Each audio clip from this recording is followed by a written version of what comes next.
இன்றைக்கி நம்ம பார்க்க போகிறது என்னென்னா 6 மாதத்துக்கு மேலே இருக்க குழந்தைங்களுக்கு இன்ஸ்டன்ட் ஹெல்த் மிக்ஸ் பவுடர் எப்படி செய்கிறதுன்னு பார்க்க போகிறோம். அதுக்கு அரிசி 1 கப் அளவுக்கு எடுத்துக்கலாம். அப்புறம் 2 ஸ்பூன் உளுத்தம்பருப்பு. இந்த உளுத்தம்பருப்பு வந்து கருப்பு உளுந்தாக கிடச்சிதுன்னா அது போட்டுக்கோங்க, அப்படி இல்லைன்னா வெள்ளை உளுந்தே சேர்த்துக்கலாம். அடுத்து பச்சைப்பயிறு 2 ஸ்பூன். பச்சைப்பயிராக போடுறதுனால போடலாம், இல்லைன்னா பாசிப்பருப்பாக போடுறதுனால போட்டுக்கலாம். அப்புறம் துவரம்பருப்பு 2 ஸ்பூன். அடுத்து இதுலேயே கொள்ளு 1 ஸ்பூன் சேர்த்துக்கோங்க. அப்புறம் பாதாம் பருப்பு ஒரு 50 கிராம் அளவுக்கு எடுத்துக்கலாம். இப்போ நம்ம எடுத்து வச்ச பொருளில் பாதாமை தவிர மற்றதெல்லாம் நல்லா கழுவிட்டு ஒரு 1 மணி நேரம் உணர்த்தி எடுத்துக்கலாம். இதெல்லாம் கொஞ்சம் கூட ஈரமே இல்லாமல் 1 மணி நேரம் நல்லா காய வச்சு எடுத்துட்டேன். இதெல்லாம் இனிமேல் வறுக்க போகிறோம்.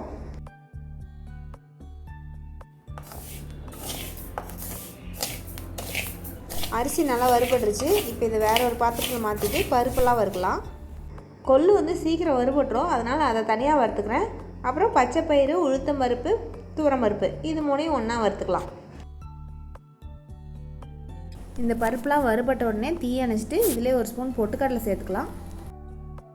பாதாம் பருப்பு ரொம்ப வறுக்கணும்னு அவசியம் இல்லை, லேசாக சூடு ஏற்றினா போதும்.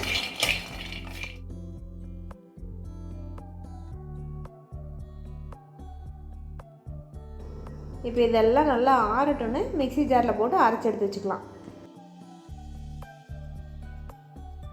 அவ்வளோதான், இதெல்லாம் அரைச்சி வச்சுக்கிட்டோம். இப்போ இந்த ஹெல்த் மிக்ஸில் டக்குன்னு 5 நிமிஷத்தில் ஒரு கஞ்சி வைக்கலாம்.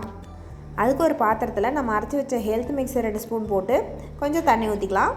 இது கட்டி இல்லாமல் நல்லா கரைச்சி விட்டுட்டு அடுப்பில் வச்சு கஞ்சி ரெடி பண்ணலாம். அவ்வளோதான், ஒரு 5 நிமிஷத்துக்குள்ளே அப்படியே கொஞ்சம் கொஞ்சமாக திக்காகிடும் இந்த கஞ்சி. குழந்தைங்களுக்கு ரொம்ப பசி எடுத்துருச்சு, ஆனால் நம்ம இன்னும் வேறு எதுவும் செய்யாமல் இருக்கோம்னா இந்த மாதிரி ஹெல்த் மிக்ஸ் அரைச்சி வச்சுக்கிட்டோம்னா டக்குன்னு 5 நிமிஷத்தில் கஞ்சி வச்சு கொடுத்துடலாம். இந்த கஞ்சியை ரொம்ப தண்ணியாட்ட வைக்காமல் இந்த பதத்தில் நல்லா வெது வெதுப்பாக இருக்கும்போது கொடுங்க, விரும்பி சாப்பிடுவாங்க. இந்த பதிவில் 6 மாதத்துக்கு மேலே இருக்க குழந்தைங்களுக்கு இன்ஸ்டன்ட் ஹெல்த் மிக்ஸ் எப்படி செய்யறதுன்னு பார்த்தோம். அடுத்து குழந்தைங்களோட 8வது மாதத்தில் என்னென்ன உணவுகள்லாம் ஆட் பண்ணலான்னு வேற ஒரு பதிவில் பார்க்கலாம். நன்றி.